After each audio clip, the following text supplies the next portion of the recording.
Halloween is almost here, so these stories are meant to bring you some spooky, monster-filled cheer. Let's get started with our first monster-filled book. It is called The Monster at the End of This Book, starring lovable, furry old Grover. Hello, everybody! What did that say on the cover? What did that say? Did that say there would be a monster at the end of this book? It did? Oh, I'm so scared of monsters. Shh, listen. I have an idea. If you do not turn any pages, we will never get to the end of this book. And that is good, because there is a monster at the end of this book. So please do not turn the page. You turned the page! Maybe you do not understand. You see, turning pages will bring us to the end of the book, and there is a monster at the end of this book. But this will stop you from turning any more pages. See, I am tying the pages together so you cannot. You turned another page! You do not know what you are doing to me. Now stop turning pages. There. I, Grover, am mailing this page to the next page, so you will not be able to turn it, and we will not get any closer to the monster at the end of this book.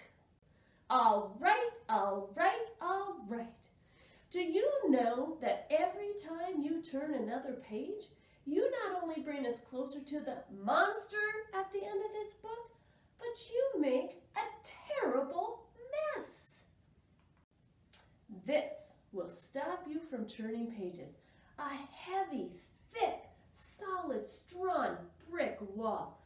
I would just like to see you try to turn this page. Oh, do you know that you are very strong? Oh, the next page is the end of this book, and there is a monster at the end of this book. Oh, I'm so scared. Please do not turn the page. Please, please, please. Well, look at that. This is the end of the book, and the only one here is me. I, lovable furry old Grover, am the monster at the end of this book, and you were so scared. I told you and told you there was nothing to be worried about or afraid of. Oh, I'm so embarrassed. Before we start our second monster story, let's get up. It's time for a movin' and a groovin' with Halloween Storybook Dance and Freeze by Jack Hartman. Here is our second monster story, Go Away, Big Green Monster, by Ed Emberley. Big Green Monster has two big yellow eyes, a long bluish-greenish nose, a big red mouth with sharp white teeth, two little squiggly ears, scraggly purple hair, and a big, scary green face. But you don't scare me, so go away, scraggly purple hair. Go away, two little squiggly ears. Go away, long bluish greenish nose. Go away, big green face. Go away, big red mouth. Go away, sharp white teeth. Go away, two big yellow eyes. Go away, big green monster. And don't come back until I say so. Now, let's do one more movin' and groovin' to the Spooky Walk.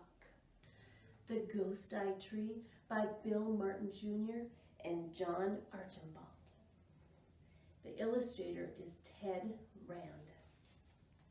One dark and windy autumn night, when the sun had long gone down, Mama asked my sister and me to take the road to the end of town to get a bucket of milk. Ooh, I dreaded to go. I dreaded the tree. Why does Mama always choose me when the night is dark and the mind runs free? Come on, fraidy cat, my sister said. Don't hang back. I'm not hanging back, I said. I'm getting my hat. Your dumb hat, my sister said. It's too big for you. It makes you look stupid. Well, you don't have to wear it, I said. No, but I have to look at it, my sister said. Then look the other way, I said. Ooh, how dark it was, how dread it was, walking the road to the end of the town. For the halfway tree, the ghost eye tree, was feared by all, the great and the small, who walked the road to the end of the town. What's the matter now, my sister said. My hat, I said. It slipped off. You're afraid, that's what, my sister said. I am not, I said. I'm getting my hat. As we neared the tree, our walk slowed down, halfway down to the end of the town, hiding what we feared the most, pretending there would be no ghost, pretending not to be afraid. There's nothing to fear, my sister said. There's nothing here but an old oak tree. No, there's nothing here, I said. There's nothing to fear in an old oak tree. But we ran past the tree as fast as we could. Nothing happened. Nothing happened. We felt so good we started to sing. There's no such thing as a ghost. There's no such thing as a ghost.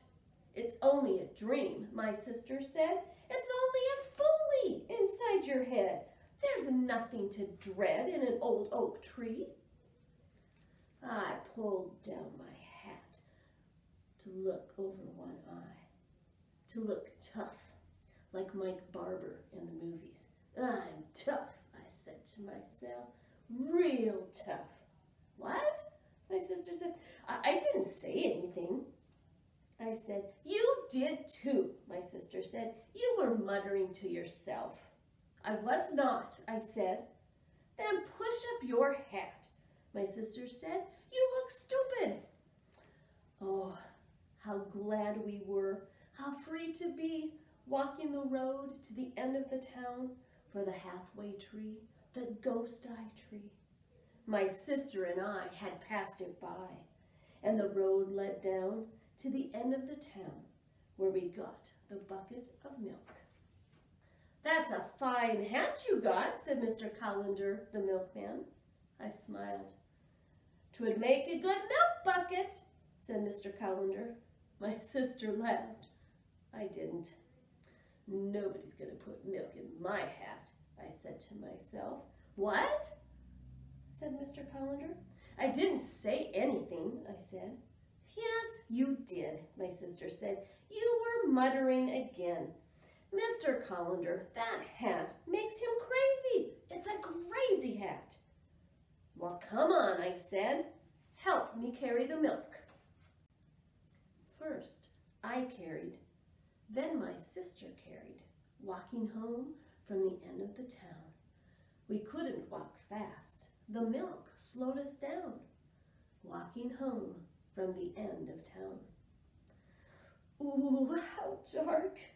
Ooh, how dread. Hurry up, my sister said. We're halfway home. Oh, what's that? I said. I didn't hear anything, my sister said, but I heard something. I said, I really heard it.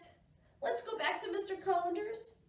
No, no, my sister said. There's nothing here, nothing to fear. Oh, always choose me when the night is so dark and the mind runs free? Ooh, look, look, the halfway tree. The ghost-eye tree turned its head and looked at me. Ooh, the halfway tree, the ghost-eye tree shook its arms and reached for me.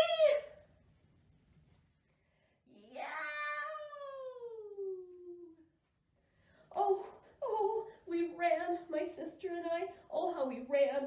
We ran all the way home as fast as we could. We set the bucket down, flopped on the ground, gasping for breath. Oh, my sister said, I was so scared. Me too, I said. I saw the ghost. Did you? Yes, my sister said. Don't tell Mama. She'll worry. But she'll know, I said. We spilt a lot of milk. That doesn't matter, my sister said. I'll put some water in the bucket. She'll never know the difference. Say, where's your hat? Oh, my hat. I lost it, I said. I lost it. Where? My sister said. Back there, I said, by the ghost-eye tree. Oh, my sister said. But it don't matter, I said. Yes, it does matter, my sister said. No, I said, it makes me look stupid. It does not, my sister said. It's a beautiful hat. Come on, let's go get it. No, I said, it doesn't matter. Really, it don't matter. Up she jumped, that sister of mine, and took the road that led through the town to the halfway tree, the ghost-eye tree, where my hat lay fallen on the haunted ground. Ellie, Ellie, come back, I cried. Ghost-eye'll get you, he's right by your side. But faster than foolies that flashed through your mind, Ellie came back, leaving Ghost-eye behind. Here's your dumb hat, my sister said. It makes you look stupid. It does not, I said. It's a beautiful hat. I put it on my head, pulled it down over one eye to look tough, like Mike Barber. I'm tough, I said to myself, real tough. I ain't afraid of no ghost. But since that dread night at the halfway tree, when the ghost-eye tried to frighten me, by some lucky chance, I'm never around when Mama wants milk from the end of the town. That's a wrap for our spooky, monster-filled bookworm tales. But I have one more thing for you. It's Kids in the Kitchen Challenge. I'm wondering, can you create your own monster popcorn mix? Or how about a Cyclops eye treat? Be sure to share your recipe and a picture of your culinary snack at #MMPLKids.